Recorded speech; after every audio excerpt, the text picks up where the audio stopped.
El nuevo flamante canciller se presentó en la mesa de la Nación Más y dio un mensaje bastante esperanzador para todos los argentinos. Él nos dice que va a dar lo mejor para hacer una Argentina grande y próspera, que la aprovechen nuestros hijos y nuestros nietos. Por la patria, sobre la Torá, desempeñar con lealtad y patriotismo el cargo de Ministro de Relaciones Exteriores, Comercio Internacional y Culto, para el que ha sido nombrado, cumpliendo y haciendo cumplir, en cuanto vos dependa la Constitución de la Nación Argentina. Sí, prometo. Si así no lo hicieres, Dios y la Nación os lo demanden.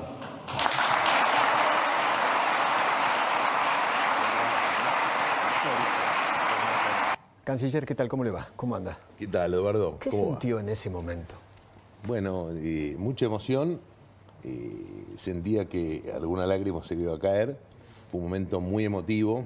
Lo vivimos con mucha emotividad con el presidente, porque él es así, es una persona sumamente cariñosa, sumamente espiritual y sumamente emocional. O sea, es lindo ver cuando dos personas se abrazan y se emocionan, porque tenemos esa calidad personal, esas cosas que son muy importantes en la vida, además de los cargos y todo eso. Al final está la espiritualidad, lo que uno es, y para mí es muy importante reconocer lo que cada uno es y estar orgulloso de lo que cada uno es. Entonces, fue un momento muy emotivo. Y además histórico, ¿no? Sí, jurar es histórico. sobre la Torá. Sí, sí, es histórico, fue la promesa y siento... No se jura, se promete. Sí, se promete. Y bueno, es lo que soy. Entonces, y tenía que ser de esa manera y me siento muy contento de haberlo hecho así. ¿Dudó en algún momento de decirle sí al presidente, de asumir? Al presidente no le puedo decir que no. Primero porque lo quiero mucho y segundo siento un compromiso muy grande con él y con la Argentina. Y en este momento de mi vida, donde yo no tengo agenda de negocios, no tengo ambiciones de ningún tipo, la única ambición es que mis nietos tengan un país mejor y que tengan la mejor calidad de vida, y decidí dedicar estos años a aportarlos a la Argentina, mi pequeño granito de arena. Si usted tuviera que describir 2 o 3 ejes de su gestión a partir de ahora, ¿cuáles son?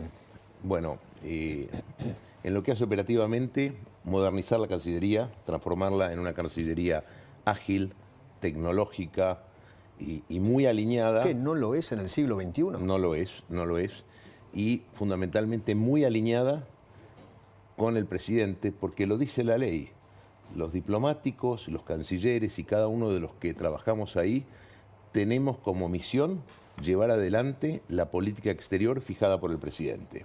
Y el otro gran eje es hacer una reducción de gastos. En este contexto es muy importante no erogar gastos innecesarios y eliminar duplicidades, eliminar todas aquellas cosas que signifiquen un ahorro, y yo estoy convencido de que podemos hacerlo, que podemos encontrar un montón de redundancias, y esto va a impactar muy fuertemente en el presupuesto, porque para eso estamos. Este no es nuestro dinero, es el dinero de todos los argentinos, y nosotros tenemos la obligación de administrarlo bien y con mucha austeridad. Cuando usted habla de reducción de gastos, ¿qué habla? ¿De eliminación, por ejemplo, de embajadas en el mundo? Pero le doy un ejemplo. Hay países donde nosotros tenemos una embajada y además tenemos una embajada de un organismo internacional. Esto significa 2 embajadores, doble diplomáticos, doble, digamos, empleados, casas, choferes, cocineros. Y bueno, las personas que trabajamos, digamos, tenemos que esforzarnos un poco más, quizás sintetizar 2 embajadas en una. Eso significa eliminar un montón de costos. Y no menor, también hay que eliminar un montón de privilegios. Porque... Hábleme de eso, de los privilegios que usted intenta, porque se habló mucho de la persecución ideológica de usted y del presidente a los diplomáticos. Eso no es verdad. Cada uno es libre de pensar y militar sus ideas políticas o cualquier otra, pero el trabajar de diplomático es un trabajo por el cual a uno le pagan. Y la misión del diplomático y de cada uno de los que trabajamos ahí, vuelvo a decir, es ejecutar la política exterior que fija el presidente. Además, los diplomáticos argentinos son de una formación impresionante en el mundo. Excelente, ¿no? Excelente formación, pero a veces puede haber habido algunas confusiones. de que lo que tienen que ejecutar es las ideas propias. Y eso sería contra la ley. Entonces lo que nosotros tenemos que hacer es alinear que hay una sola visión, pero no es la visión solamente del presidente, es la visión que votó el 56% de los argentinos. Entonces ese es nuestro trabajo y parece una cosa tan simple, pero no necesariamente estaba ocurriendo. Creo que en este momento transmitimos ese mensaje muy claro y el que no lo haga está cometiendo, faltando a la ley. Bueno, el presidente habló de traición a la patria, por ejemplo, en el hecho de la última votación. Bueno, ahí podemos hacer una reflexión interesante. Muchas veces los presidentes fijan la política y la política es fácil de comprender. ¿Quién podría pensar que el presidente podría votar a favor de una dictadura en la cual no se respetan los derechos humanos, no hay democracia, no existe división de poderes? ¿Cómo podríamos nosotros, un país democrático, un país que respeta las instituciones, votar a favor de eso? Bueno, algunos le dicen, bueno, pero históricamente Argentina venía en ese camino, votando de esa manera, en este punto. Es verdad, pero eso no quiere decir que lo que hiciéramos estaba bien. O sea, lo que hay que hacer es lo que está bien. Y lo que está bien, tanto hemos hablado y tantas personas hablan de esto, donde no hay democracia, no hay derechos humanos. Obviamente. No hay derechos individuales. Entonces nosotros como misión tenemos que apoyar que haya democracia, que haya libertad y que se respeten los derechos individuales de cada uno. En este caso, la Cancillería cometió un error importante que no imperdonable, dijo el presidente. Bueno, no hacía falta que nadie le explique cuál es la posición del presidente. Había que mirar y simplemente escuchar sus discursos, escuchar todas sus presentaciones, porque también es la obligación de todos los que trabajamos en el servicio exterior que tenemos que entender para dónde va el presidente. Así que... Y además en este punto concreto, el presidente siempre insistió, lo dijo aquí conmigo, sentado donde usted está, en campaña. Yo le pregunté geopolíticamente, si usted se sienta en el sillón de Rivadavia, ¿con quién va a estar alineado? Y me lo dijo muy claro, Estados Unidos e Israel. O sea, ya en campaña. Y el presidente es una persona, digamos, muy honesta, porque él lo que dijo que iba a hacer, lo hizo. Otras personas que se dedican a la política, durante las campañas, dicen las cosas que resultan más agradables al oído, pero que no necesariamente es lo que van a hacer después. Creo que el presidente Milei lo dijo en la campaña, como bien puntualizó, y es lo que está haciendo. Y yo creo que los que colaboramos en las distintas áreas necesitamos interpretar claramente, y los que colaboran con nosotros también lo tienen que interpretar. Yo creo que en el caso de la Cancillería había un desalineamiento, y mi trabajo es que se cumpla la ley. O sea, usted lo que quiere decir que con Milei no hay libres pensadores entre los embajadores. No, absolutamente que hay libre pensadores, pero la política exterior es un resorte del presidente. Los embajadores son los representantes del presidente en el mundo. Y deben votar en... Y deben respetar el lineamiento fijado. Entonces, el caso de que nos ocupa, que tiene que ver con Cuba, la verdad que es un caso penoso. Es un caso penoso que la Argentina haya votado de esa manera, porque era obvio que no lo podía hacer. Dice, no, bueno, vamos a votar de esta manera y quizás la próxima votamos de una manera distinta. No existe la próxima porque tiene que haber coherencia. Entonces, creo que... y uno se da cuenta cuando habla con la gente que por momentos hay algún grado de confusión. Y, digamos, mi trabajo es hacer cumplir la ley. Volviendo sobre el tema de la persecución ideológica que muchos hicieron, punto ahí, ¿no? Ustedes les van a preguntar a los embajadores a partir de ahora, a todo el Servicio Exterior de la Nación, a quién votaron, cuál es su ideología política. ¿Ustedes van a hacer eso? No, la ideología política es libre de cada uno. Hablaron de auditoría. No, lo que queremos es entender cómo se gesta una votación a favor de Cuba en un país que tiene una política exterior contraria a eso y que no es implícita, era explícita. Entonces necesitamos entender por qué se genera esa confusión. Si no hablamos de política adentro de la Cancillería, si queremos hablar un día de política con los diplomáticos, nos vamos a un bar, nos tomamos una cerveza y podemos discutir hasta las 3 de la mañana. Pero esto es un trabajo bien remunerado y que nosotros tenemos que cumplir con la misión. Después, las distintas posiciones se pueden discutir en otro ámbito. Ok, privilegios. Por ejemplo, millas de los viajes de cada uno de los embajadores. Pasaporte diplomático de viudas, esposas, etcétera, etcétera. Mire, los diplomáticos tienen que tener todo eso que hemos hablado porque tienen y necesitan la inmunidad. Eso es normal y todos los diplomáticos lo tienen. En lo que hace a las remuneraciones, para que se entienda, los diplomáticos tienen un sueldo cuando están en Argentina, pero cuando viajan deben establecerse en un nuevo país, tienen que alquilar una casa, tienen que conseguir colegio para los niños y tienen una serie de gastos y esos adicionales que se pagan son precisamente para solventar esos gastos porque si no, no podrían vivir. Y entonces, pero se da algo que para mí tenemos que reevaluarlo. Por ejemplo, cuando nombran a un embajador, el embajador tiene el sueldo más alto, tiene casa, tiene cocinero, tiene servicio doméstico, tiene chofer, tiene auto, pero el número 2 de la embajada no tiene nada de eso. Y esto me parece que genera una asimetría muy importante. Adicionalmente a eso, cuando nombran o nombraban un embajador, se le pagaban los gastos de traslado. Yo digo, si vos vas a llegar a un país, te van a dar las llaves de tu casa, donde tenés todos los muebles, tenés todos los servicios, ¿cómo te vas a cobrar los gastos de traslado? Y además un buen sueldo. Entonces, yo creo que todas estas cosas las tenemos que ir trabajando porque hay cosas que tienen sentido y otras que no, pero no puede haber esa asimetría entre el número 1 y el número 2 de una embajada. Entonces, eso lo tenemos que mirar. También tenemos que mirar todos los gastos que se pueden erogar que son innecesarios. O sea, por ejemplo, a veces tenemos un consulado que es una embajada más, donde el cónsul se le da casa, se le da chofer, se le da cocinero, todo esto. Y a mí me parece que, digamos, lo que se debe hacer es se le debe pagar un salario como lo hacen todas las personas que trabajan localmente y en el exterior, pero no tenemos que, por el hecho de ser un cónsul, tener un dúplex en Nueva York.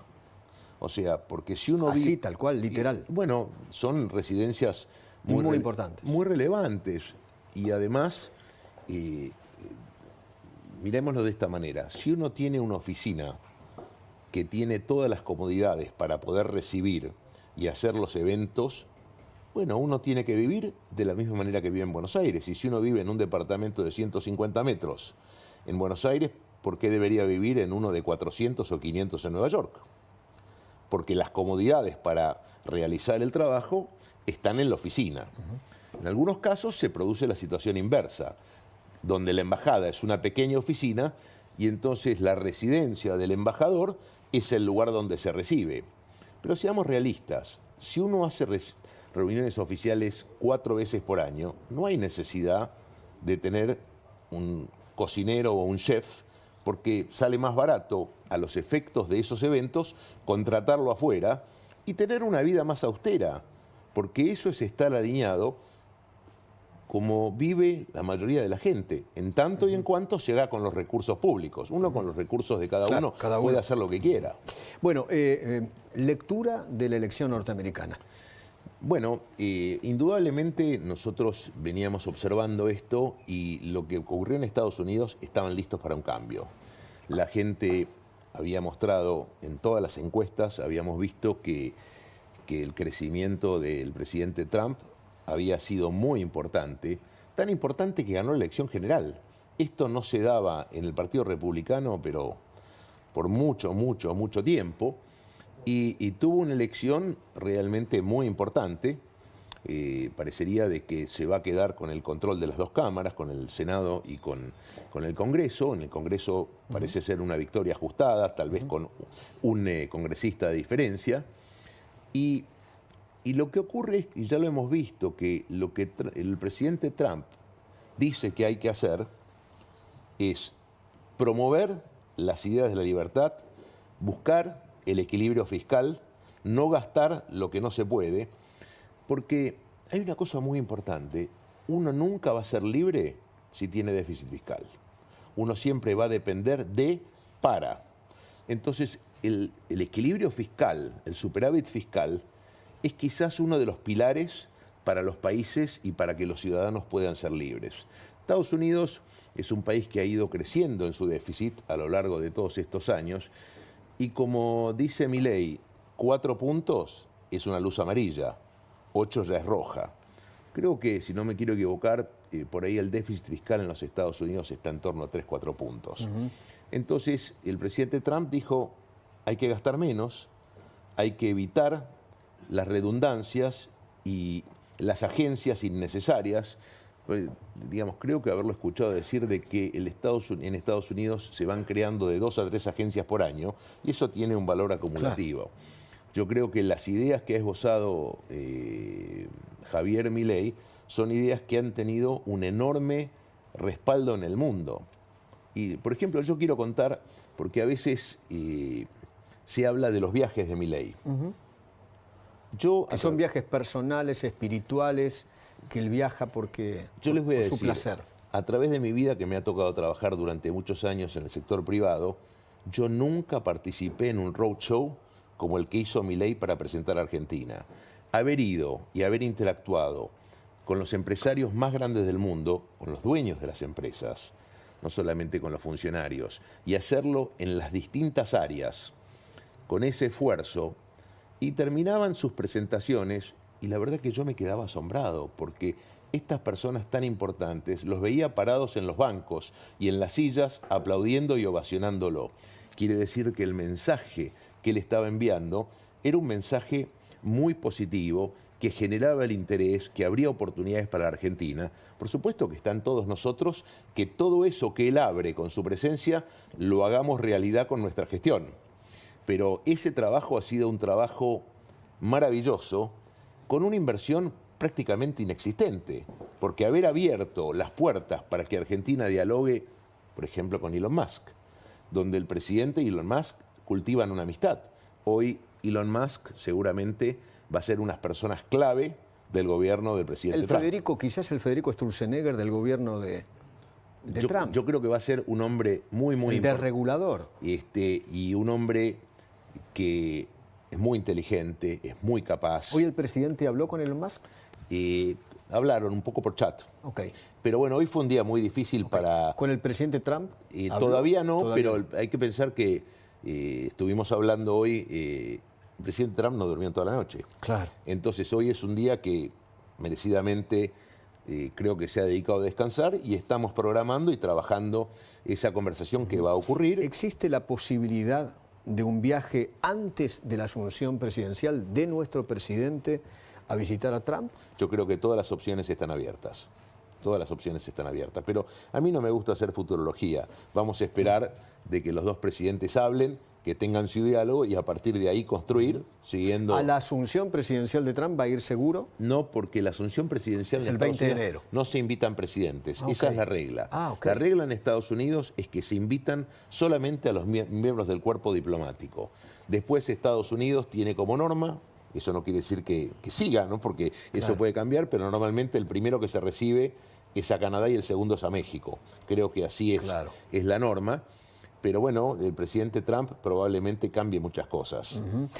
Usted fue embajador argentino en los Estados Unidos en estos primeros 10 meses con el gobierno de Biden. ¿Qué cree que la relación con la Argentina no era mala? No, una relación muy buena y nosotros tenemos el mandato de trabajar con los funcionarios que elige el pueblo americano. Obviamente. En este caso, eligieron a Trump y nosotros vamos a trabajar con él. Pero mi pregunta va hacia esto. ¿Usted cree que con Trump la relación va a ser mejor todavía? Bueno, yo creo que con el presidente Biden y el presidente Milei tenían una relación formal. Formal. Y creo que con el presidente Trump hay una relación más cercana, más afín, Con lo cual, siempre las relaciones personales contribuyen a mejorar y a potenciar las relaciones. Además, Menem Bush, por ejemplo. y Milei además ha sido sumamente honesto. Cuando a él le preguntaron qué prefería, él lo dijo con toda transparencia. En forma personal, prefiero al presidente Trump. Como presidente, trabajo con quien el pueblo americano elija. Claro. O sea, y esta transparencia me pareció una definición estratégica muy buena, muy clara y muy honesta. ¿Cree que usted que para Trump Argentina puede convertirse el presidente Milei en un líder de la región? Antes, por lo general, Estados Unidos elegía a Brasil. Bueno, yo creo que el presidente Milei ya es un líder importante a nivel mundial y, bueno, obviamente hay países que han optado por otras ideas, pero los países que están y que creen en las ideas de la libertad y que las ideas de la libertad seguramente van a ir creciendo por la necesidad de los países de empezar a equilibrar sus presupuestos y de esa manera mejorar la calidad de la vida de la gente. Entonces yo creo que las ideas del presidente Milei tienen bastante consenso y en los consensos se llegan primero en el sector privado, que es quien tiene la máxima velocidad de comprensión del impacto que tienen todas estas cosas. Imagínense ustedes, por ejemplo, el mundo ha tenido una tendencia enorme a crecer, a regular todo. ¿Y qué hacen las regulaciones? Las regulaciones matan la innovación. Y si no hay innovación, no hay crecimiento económico. Tan simple como eso. Y si no hay crecimiento económico y no hay inversión, no hay trabajo. No hay trabajo. Entonces, para que haya crecimiento económico, hay que desregular. Para que los inversores se interesen, si uno tiene que desarrollar un polo de inteligencia artificial y lo primero que estamos pensando, ¿cómo la vamos a regular? ¿Qué creen que va a hacer el inversor? Va a tratar de ir a un lugar donde pueda ejercer toda la innovación, donde pueda progresar y crecer, pero si un país le ofrece, dice no, empezamos a poner limitaciones, se va a ir a otro lado porque el mundo es competitivo. O sea, esto que nosotros somos un buen ejemplo de todas las cosas que no hay que hacer, porque las probamos y hemos visto el resultado adverso que ha producido el populismo en la Argentina. Sí. Porque, Canciller, usted dejó el cargo en Estados Unidos. ¿Quién va a ocupar ese lugar? bueno, es un tema que está en evaluación. Claramente nos parecía muy importante esperar el resultado de elección en Estados Unidos y con el presidente, que en definitiva es un cargo muy importante, tal vez el más importante de todas las embajadas. Creo que el presidente lo vamos a conversar y tenemos, creo que, obviamente que es un cargo que genera un enorme interés. Tremendo, tremendo. Ya hay nombres en danza, qué sé yo. Alex Campbell, Juan Napoli, Demian Reidel, Paula Bertol. Algunos nombres que... Yo diría de que vayan pensando que el presidente seguramente va a tener algunas otras ideas. Algunas otras ideas, así que yo no... Siempre hay versiones, hay operaciones, hay autocandidatearse y todo eso, este presidente va a decidir lo que le parezca mejor para la Argentina. A ver, visita dentro de muy poco, el 9, en pocos días, llega el presidente Macron.